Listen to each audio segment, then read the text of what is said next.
Hello everyone, welcome back to our channel. कल हमने new topic start किया था बिजनेस एनवायरनमेंट का, जो कि बीकॉम और बीबीए के लिए मोस्ट इम्पॉर्टेंट टॉपिक है, जिसमें हमने meaning, characteristics and importance of business environment को कंप्लीट कर लिया था। आज उसी को हम आगे बढ़ा रहे हैं, जो कि बिजनेस एनवायरनमेंट का एक और इसमें सब टॉपिक जो कि मोस्ट इम्पॉर्टेंट है, वो है factors of business environment. That is factors of business environment. पहले जान लेते हैं कि फैक्टर्स ऑफ बिजनेस एनवायरनमेंट का मतलब क्या है और क्या होते हैं। Business are affected by environmental factors that can impact the business directly और इनडायरेक्टली।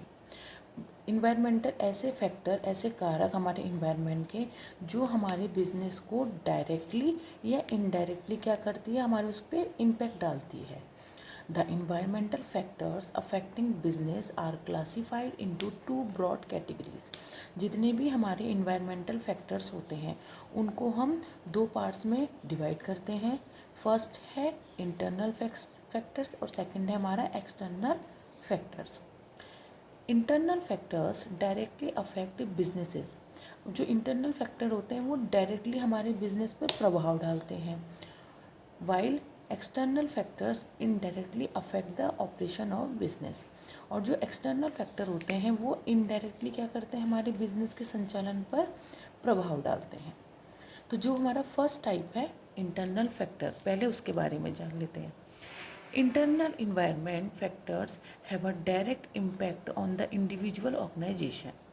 इंटरनल इन्वायरमेंट फैक्टर जो होते हैं हमारे जो ऑर्गेनाइजेशन है उसको पे एक डायरेक्ट इम्पैक्ट डालते हैं।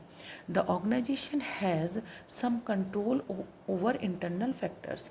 जो हमारी फर्म या बिजनेस या ऑर्गेनाइजेशन होता है उसका कुछ कंट्रोल जो है हमारे इंटरनल फैक्टर पर होता है। मतलब कि जो हमारे इंटरनल फैक्टर्स हैं हम उनको मैनेजमेंट के थ्रू क्या कर सकते हैं, कंट्रोल कर सकते हैं। अब इंटरनल फैक्टर्स में कौन कौन से फैक्टर्स इंक्लूड होते हैं। सबसे फर्स्ट है human resources. Employees are the most valuable resources in a business firm. किसी भी बिजनेस फर्म में जो एम्प्लॉयज़ होते हैं वो मोस्ट इम्पॉर्टेंट रिसोर्सेज होते हैं, which is why human resources are arguably the most critical assets of the business. इसी कारण से ह्यूमन रिसोर्सेज को सबसे ज़्यादा इम्पॉर्टेंट एसेट माना जाता है अपने या किसी भी बिजनेस का। The skills, expertise and motivation of a company's workforce directly affect its performance and competitive advantage. हमारे जो कंपनी का वर्कफोर्स है, वर्कफोर्स कौन हो गया यहाँ पर, एम्प्लॉयज़। जो हमारी कंपनी के जो एम्प्लॉयज़ होते हैं उनकी जो एक्सपर्टाइज होती है या जो स्किल होता है या उनकी अभिप्रेरणा होती है वो इसका मतलब है जो हमारी एम्प्लॉयज़ की जितनी भी हमारी स्किल्स होती है, जो हमारी एम्प्लॉयज़ की, वो क्या करती है, डायरेक्टली हमारे जो बिज़नेस का परफॉर्मेंस होता है उसको क्या करती है, अफेक्ट करती है और उसके कॉम्पिटिटिव एडवांटेज को लेती है। इंटरनल फैक्टर में हमारा नेक्स्ट फैक्टर है कैपिटल एंड फाइनेंशियल रिसोर्सेज, यानी पूंजी। Financial health is the life blood of any business. Financial जो चीज़ होती है या जो हमारी पूंजी या कैपिटल होता है वो हमारी बिजनेस का एक तरीके से लाइफ ब्लड है। Access to financial resources affects a company's ability to invest in growth opportunities, manage cash flow and survive economic downturns. हमारी जो कंपनी है इस कॉम्पिटिटिव वर्ल्ड में अपनी अपॉर्चुनिटी को बढ़ाने के लिए, कैश फ्लो को मैनेज करने के लिए और हमारे जो इकोनॉमिक डाउन टर्न्स आते हैं या जो आर्थिक जो डाउन टर्न्स मतलब कि जो डिफ्लेशन आ जाता है उसमें सर्वाइव करने के लिए क्या होता है, हमें फाइनेंशियल रिसोर्सेज को बहुत ज़्यादा ज़रूरत होती है। Effective financial management including budgeting, forecasting and investment analysis is critical for ensuring long term viability and profitability. लंबे समय के लिए प्रॉफिटेबिलिटी को जानने के लिए, रखने के लिए हमारे इफ़ेक्टिव फाइनेंशियल मैनेजमेंट की ज़रूरत होती है, जिसमें कि इंक्लूड होता है बजटिंग, बजट का ध्यान रखना, फॉरकास्टिंग अनुमान लगाना और या फिर जो हमारे इन्वेस्टमेंट एनालिसिस होता है उसको देखना। नेक्स्ट हमारा इंटरनल फैक्टर में इंक्लूड होता है लीडरशिप एंड कम्युनिकेशन, यानी नेतृत्व करना और संचार। The leadership and communication style of a company significantly impacts its operation.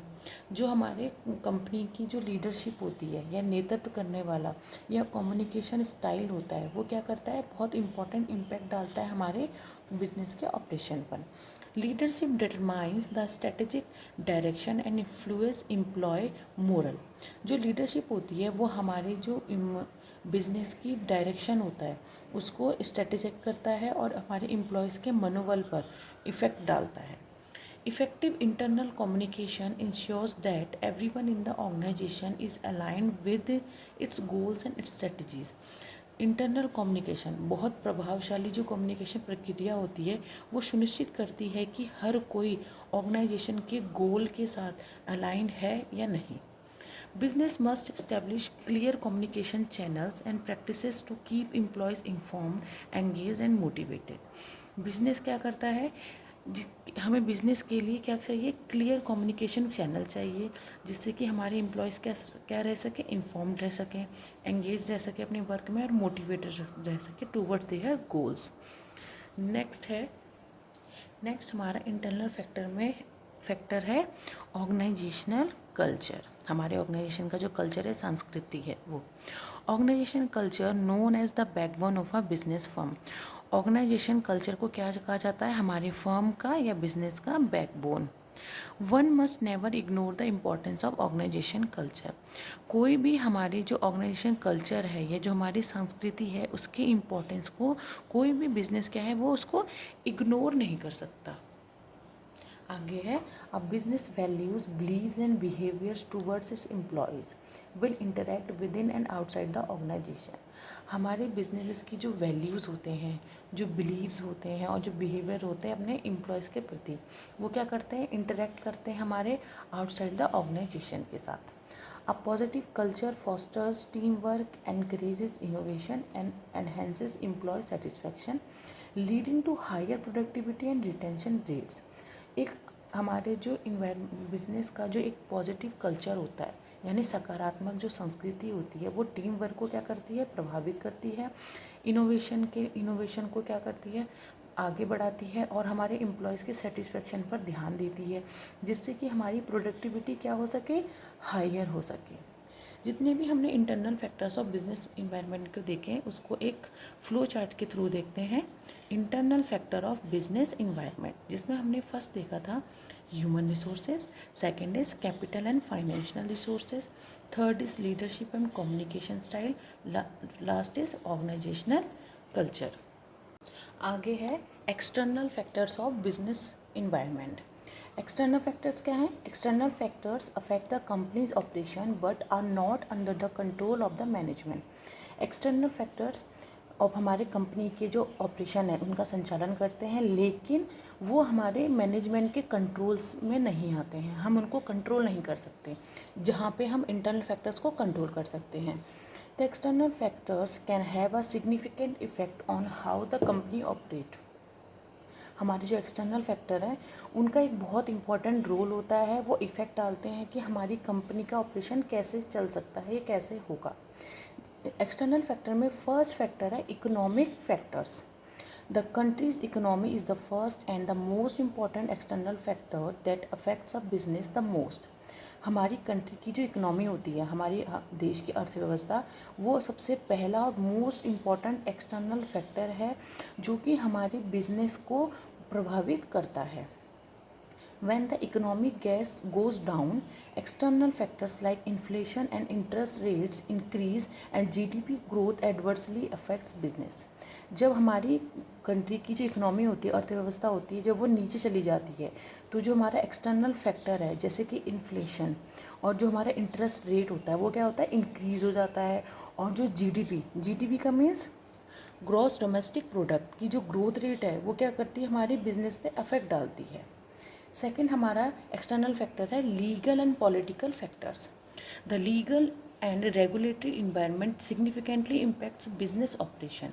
जो हमारे कानूनी प्रक्रिया या रूल्स रेगुलेशन होते हैं वो भी हमारे बिजनेस के ऑपरेशन पर बहुत इंपॉर्टेंट इम्पैक्ट डालते हैं।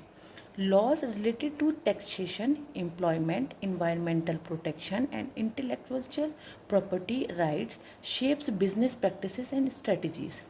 जो हमारे जो टैक्सेशन, रोज़गार और जो इन्वायरमेंटल प्रोटेक्शन है या इंटेलेक्चुअल जो हमारी प्रॉपर्टी है, उससे संबंधित जितने भी कानून होते हैं वो हमारी बिजनेस की शेप्स प्रोवाइड करते हैं और स्ट्रेटजीज के लिए बहुत इम्पॉर्टेंट है। Acceptance of regulation is crucial for avoiding legal liabilities and maintaining the trust of stakeholders. जब हम अपने रूल्स एंड रेगुलेशंस का बहुत एक्सेप्टेंसी के साथ उनका इम्पॉर्टेंटली फॉलो करते हैं तो उससे क्या होता है, हमारी जो लीगल लाइबिलिटीज़ होती है हम उनको अवॉइड कर सकते हैं और एक ट्रस्ट बिल्ड कर सकते हैं अपने स्टेक होल्डर्स के बीच। नेक्स्ट हमारा एक्सटर्नल फैक्टर है technological factors. Technology is advancing with every passing day. अब टेक्नोलॉजी क्या हो रही है, हमेशा एडवांस होती चली जा रही है इस टाइम पर। These rapid technological advancement have transformed the business landscape in recent decades.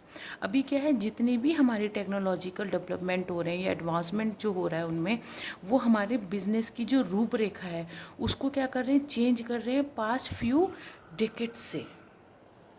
अब नेक्स्ट हमारा एक्सटर्नल फैक्टर टेक्नोलॉजी में और भी आगे इंक्लूड है। Technology have revolutionized business operation, communication and customer engagement. Technology से एक क्रांति पैदा हो गई है हमारे बिजनेस ऑपरेशन में, कम्युनिकेशन चैनल या कम्युनिकेशन प्रोसेस में और हमारे कस्टमर इंगेजमेंट में। business that fail to embrace technological changes risk falling behind their competitor and losing market share.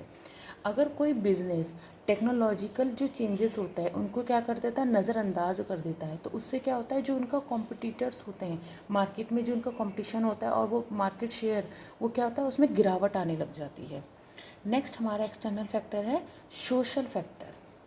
सोशलिटल trends, values and demographic influence consumer behaviour and preferences. हमारे जो social trends जो हैं और जो हमारे मूल्य हैं, हमारे जो डेमोग्राफी यानी जनसांख्यिकी जो इन्फ्लुएंस है वो हमारे कंज्यूमर के बिहेवियर को इफ़ेक्ट करती है और उनके प्रेफरेंसेस को। Business must be compatible with cultural shifts including changing demographics, lifestyle preferences and social attitudes।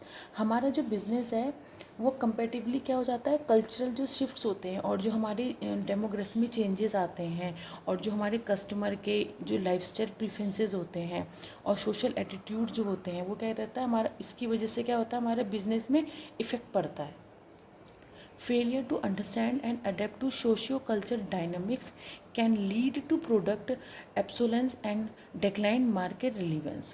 अगर हम इसको समझने में गलती कर देते हैं कि हमारा जो सोशो कल्चर डायनामिक क्या है उसको समझने में गलती कर देते तो उसमें क्या होता है, हमारा मार्केट क्या है डिक्लाइन करने लग जाता है। नेक्स्ट हमारा फैक्टर है environmental factor. Being eco friendly is a new trend nowadays. इस टाइम पर क्या है, हमारा जो बिज़नेस है वो इको फ्रेंडली होना चाहिए। Environmental regulations, consumer preferences for eco friendly products and climate changes risk all impact business strategy. हमारी बिजनेस की जो रणनीतियाँ होती हैं वो क्या करता है, जो हमारे इन्वायरमेंटल जो रेगुलेशंस होते हैं, हमारे जो कंज्यूमर के प्रेफरेंसेस हैं या हमारे जो प्रोडक्ट है इको फ्रेंडली प्रोडक्ट हैं या क्लाइमेट चेंजेस हैं, वो सब क्या करते हैं हमारे बिज़नेस की जो स्ट्रेटजीज़ हैं उस पर क्या करते हैं, इम्पैक्ट डालते हैं। तो जो हमने external factors of business environment पढ़े हैं उसको एक फ्लो चार्ट के थ्रू देख लेते हैं। फर्स्ट हमने पढ़ा था economic factors, second is legal and political factors, third is technological factors, fourth is social factor and last one is environmental factor. तो ये था हमारा बिजनेस इन्वायरमेंट का टॉपिक जो कि फुल्ली कंप्लीट हो चुका है। आप वीडियो को एक बार देखिए, अगर पसंद आया तो लाइक शेयर एंड सब्सक्राइब कीजिएगा for the next upcoming videos के लिए। Thank you.